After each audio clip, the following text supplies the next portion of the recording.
During the reign of the Galactic Empire, the standard Stormtrooper helmet evolved to include a number of new developments and different specialised components. However, in this video I will run through the standard helmet functions and some later variant helmet functions to note.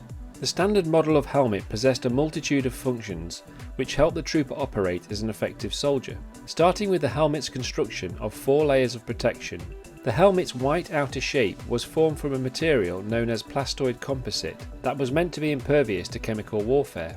However, it was vulnerable to direct blast of fire.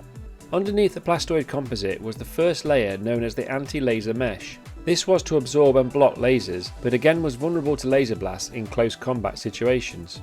The next layer was a magnetic shield, which generated an electromagnetic field designed to protect the trooper from charged particles in the atmosphere.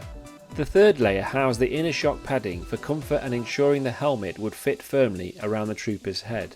The last inner layer was the insulator membrane, which helped to retain heat when required and kept the trooper cool in warmer temperatures. The internal functions of the helmet were quite extensive even for a regular Stormtrooper, and were designed to either aid or protect them in varying environments and situations. Starting with the Comtech series speaker, it comprised of a 3-phase sonic filtering system for enhanced sound, allowing the trooper to hear clearly when wearing.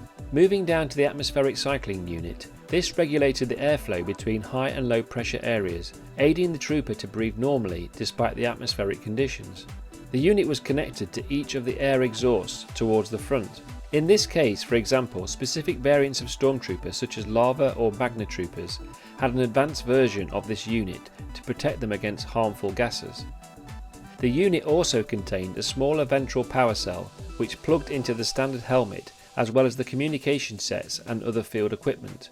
Connected was a power conduit and a motivator sending unit, which extracted the maximum power required from the cell. Focusing on the front inside section of the helmet, a number of devices were housed inside the metal encased section. The most prominent device was the voice activator unit, used for speech recognition and the ability to decode the human voice, and also allowed the Empire to monitor and eavesdrop on everything a Stormtrooper said for loyalty reasons. Just below this was the Comtech sensor microphone, which was used to report status updates to mission control and superior officers. Below the mic was the voice filtering unit, as the unit was set with predefined frequency measurements to modulate its sound. The elite Death Trooper units contained a further enhancement, such as a voice scrambler, which modulated a sound which only specific Imperials and other troopers could understand. Behind the helmet's visors, a multi-frequency targeting acquisition system was an interface diagnostic system used to provide assistance in acquiring targets in conditions at long ranges and of poor visibility.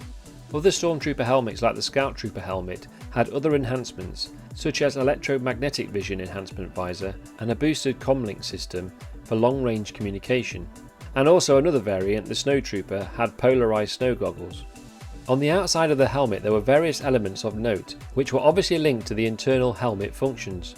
The main functions to the outside were various vents and filters, starting with the heat dispersion vents, situated on the frontal sides and also to the rear of the helmet, including osmotic filters, which removed unwanted molecules and large particles, such as contaminants and sediments.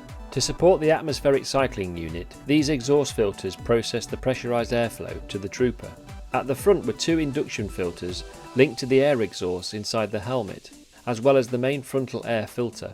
In between the induction filters was the vocoder direct speaker, which operated in conjunction with the voice filtering unit. The 2 black eye visors held 2 polarized lenses with integrated image intensifiers, which supported the multi-frequency targeting acquisition system.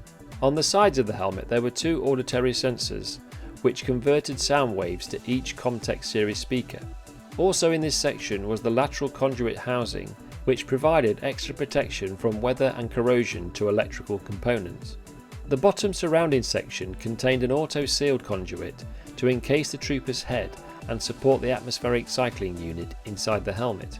The standard issue helmet also included a rubber guard strip, which acted as the border between the face and the cranium of the helmet. The Death Trooper had some notable enhancements that included elements such as an image intensifying activator pulse emitter and a NeuroSav macromotion monitor. Even much later Stormtrooper helmets of the First Order had similar technology but with a redesigned look. For more Imperial Perspective videos, please give a like and subscribe. Thank you for watching, have a great day, and as always, long live the Empire.